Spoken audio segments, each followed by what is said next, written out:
më dominant. Në këtë kuptim, politikanë profesionistë janë kukulla. Kudo që të shkosh. Qoftë në Shqipëri, qoftë në Itali, janë thjesht kukulla. Zakonisht, politikanë profesionistë janë edhe oligarkë, të kamufluar përmes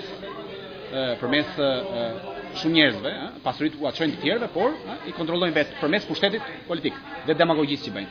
Dhe ideja është kjo, që të riprodhojnë gjatë gjithë kohës sundimin e tyre mbi shoqërinë. Në një shoqëri pasive, natyrisht që ti do sundosh. Por është tregu i marketingut dhe dinamika e tij që të çon ty në një oligarki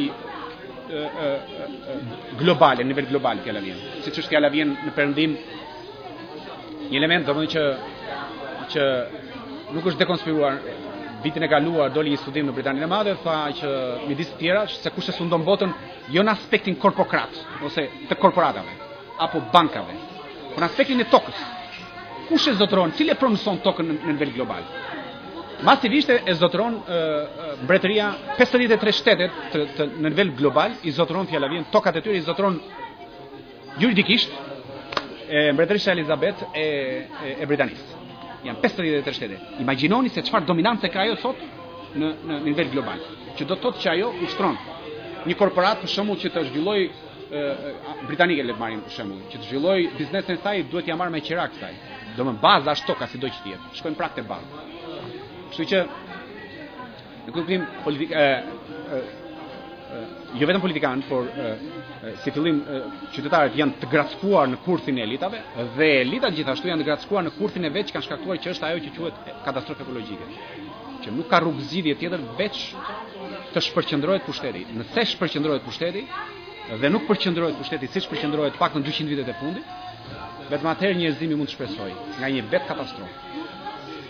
Qytetaria sotme për këtë situatë është e pa informuar.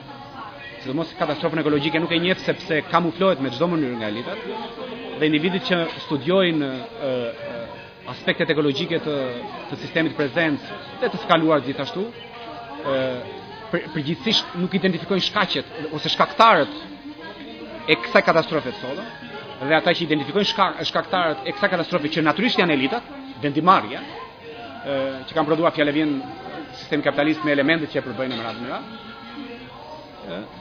nuk i shkon as në vesh, as në sy, as në kundrimin e tij, domethënë qytetarit. Në këtë kuptim qytetari nuk di as dimensionin e katastrofës ekologjike, pavarësisht se fjala vjen i bie një furtun, një tsunam apo një qytetari është për fat keq kundërthënës në vetvete sepse e kanë kurthuar elitat. Kjo është tragjedia e këtij shërbi. Pyetja tjetër. Trama më e madhe e shqiptarëve është kjo, që e citoj edhe në analizat e mia dhe në librin tim gjithashtu, që shqiptarët si gjithë vendet e tjera të integruara në tregun ndërkombëtar të marketingut kanë humbur pavarësinë politike. Atë që para disa kohësh ose para disa ditësh, më saktë, meqenëse jemi direkt mbas festës së pavarësisë, e festuan triumfalisht, domethënë duke menduar me të vërtetë se aty shikon, ti kupton se me të vërtetë ata kuptojnë që ose se çfarë kuptojnë ata nga realiteti. Dhe nga realiteti, domethënë shqiptarët kuptuan ose unë kuptova nga pjesëmarrja e tyre ose nga festat e tyre masive, aktive gjithnjë, se ata me të vërtetë besojnë se gëzojnë sovranitet politik përtej sovranitetit ekonomik, që është një tjetër aspekt dhe aks qendror i një shoqërie. Kjo është një katastrofa më e madhe, që një popull masivisht beson se ai gëzon sovranitet. Që do të thotë që jo vetëm që nuk gëzon, që nuk e kuptojnë që fjala vjen kur politikanët profesionistë propagandojnë integrimin në struktura neoliberale që delegojnë pothuajse 80% ose më shumë se 80% të sovranitetit kombëtar në kuintat e Brukselit. Kjo është katastrofë në vetvete. Sovranitet çdo do të thotë pavarësi. Në qoftë se ne humbasim pavarësinë ose në qoftë se një kombë humbet pavarësinë e tij, humbasin edhe qytetarët pavarësinë e tyre. Pse? Fjala vjen. Nëse ne pretendojmë siç pretendojnë klasa politike shqiptare dhe gjithë klasat e tjera politike të rajonit në Ballkan, që duan të integrojnë në strukturat neoliberale ose të eurozonës, që bashkë me bllokun tjetër ekonomik nafta e me radhë përbëjnë një arenë më të madhe operuese gjithnjë për korporatat, do të thotë që ata do menaxhojnë nga pushteti ekonomik që tham pak më parë. Pushteti ekonomik domethënë do t'i menaxhojë.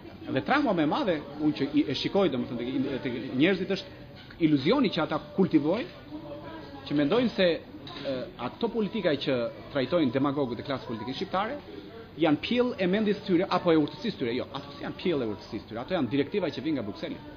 Janë recepta që vijnë nga Brukseli që të miratohen sepse u interesojnë korporatave ose ekspansionit korporativ. Kjo në fjalë të tjera do të thotë çfarë? Nëse në vitet 1900 fjala vjen të bëjmë një krahasim. Në vitin 1925, 1939 ju e njihni pak a shumë nga historia. Në vitin 1928 në mos gaboj, ndoshta edhe gaboj në shifër, ne kemi bërë një bashkim personal me Italinë e asaj periudhe fashiste. Bashkim personal çfarë do të thotë? Do të thotë që ti duhet heqësh doganat me një shtet që ti bën një bashkim personal. Heq doganat, pra lejon masivisht hyrjen e mallrave në vendin tënd. Pa zhdoganim. Pa paguar një taks, fjala vjen, që të hyjë në vendin tënd. Por jo vetëm kaq. Po ti pranon edhe lirin tjetër, që është liria e kapitalit. Që korporatat kur të vinë këtu të investojnë, dikur kapitalistët që quheshin sot kamuflohen, eufemisht, është një eufemizëm ky që përdoret, sjellin edhe kapitalin e tyre. Më thojnë za kapital sepse zakonisht korporatat manipulojnë politikanë profesionistë, u thonë që ne jemi të pasur, që në fakt nuk janë pasur, nuk kanë asnjë grosh në xhep, por pavarësisht i faktit ata vinë dhe i propagandojnë ose i mashtrojnë politikanë profesionistë fjala vjen qoftë në Shqipëri, në Greqi kudo që të shkosh, dhe u thonë që ne do investojmë miliona tona në vendin tuaj sepse ne ndjejmë kënaqësi apo edhe vinë investojnë, çfarë investojnë? Ky është një mashtrim tjetër që nuk do zgjatem këtu, nuk do futem në atë aspekt, se çfarë bëjnë. Faktikisht shkurt mund të bëj një përshkrim të situatës. Në momentin që korporatat deklarojnë një investim në një vend në zhvillim, siç është Shqipëria, keni parasysh një element që korporatat gjatë gjithë kohës janë të regjistruar në bursat globale, në çdo bursë. Që do të thotë që drejtori i korporatës këtu ka një gazetar këtu që i shkruan një tekst dhe e publikon gazetat më dominante globale. Ka plot gazeta Financial Times, domethënë fjala vjen. Dhe i shkruan korporatës që më saktë shkruan opinionit publik ose masivisht atyre që duan të investojnë tek investimet e korporatave, që X korporat do investojnë në Shqipëri, miliona. Në momentin që një lajm i tillë del në qarkullim, aksionet që ajo emeton në bursë, sepse është e regjistruar paraprakisht, ngrihen në vlerë. Dakor? Që do të thotë që aksionet që ata i kanë blerë, ata investitor ose publiku masivisht, ata që blen aksionet zakonisht, publiku është ai që i ble aksionet, ata që duan të bëjnë para nga paraja, ta themi ndryshe, ose vjam nga pleshti, siç e themi në fjalë të urtë, nxjerrin vjam nga pleshti. Blen aksionet. Edhe përmes kësaj rruge, korporatat në momentin që deklarojnë, bëjnë një kontratë fjala vjen me politikanë profesionistë, dhe një dalin dhe para kamerave të thonë që kemi miliona tona do të investojmë, ndërkohë që ky proces vazhdon. Të tjerët blejnë aksionet dhe rritet vlera e aksioneve tyre. Me këtë vlerë aksionesh ata investojnë. Dhe gjithashtu vjedhin pastaj korporatat përgjithsisht vjedhin punëtorët. Që të vinë korporatat këtu do punojnë kush në ndërmarrjet e tyre? Vendas. Që janë shqiptar, fjala vjen italian, francez dhe mëradh. Gjithsa vendas që punojnë, shfrytëzohen masivisht. Fjala vjen kontrata më e madhe ose rroga më e madhe në sipas informacioneve domethënë që ekzistojnë këtu në Shqipëri, e një drejtori të një korporate, domethënë të Çezit, që është një korporate huaj, këtu e 4 vjet, 3 vjet, diçka e tillë. Është mos gaboj 65.000 euro në muaj.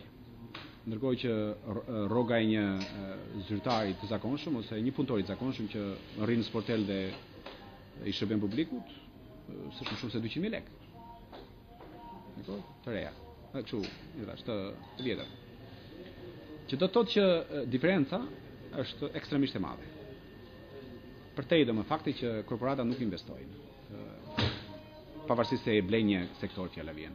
Në Shqipëri fjala vjen është blej ky sektor sepse sektori energetik ofron kapital ose fitime më të mëdha. Gjithandaj kudo që të shkoni, kapitalistë më të mëdhenj shkojnë tek këtë sektor, sepse këta janë sektor më kritik. Më kritik dhe më të domosdoshëm dhe aty investohet masivisht, domethënë edhe fitohet shumë. Kështu që përmbledhshmërisht domethënë është se korporatat mashtrojnë, nuk kanë lekë, zakonisht bëjnë lekë, por investojnë. Tani nëse shkojmë dhe analizojmë korporatat, problemi nuk është vetëm korporatat. Është ajo që thash pak më parë që përpara se të bëhet dikush korporatist, në kuptimin që përpara se unë të jem një drejtori një korporate apo pronari një korporate që operon në nivel global, unë kam qenë dikur një drejtori korporate që operon në nivel shtetëror, që është periudha socialdemokrate. Kjo periudhë filloi në vitet 1930 deri në 1970, aty mbaroi.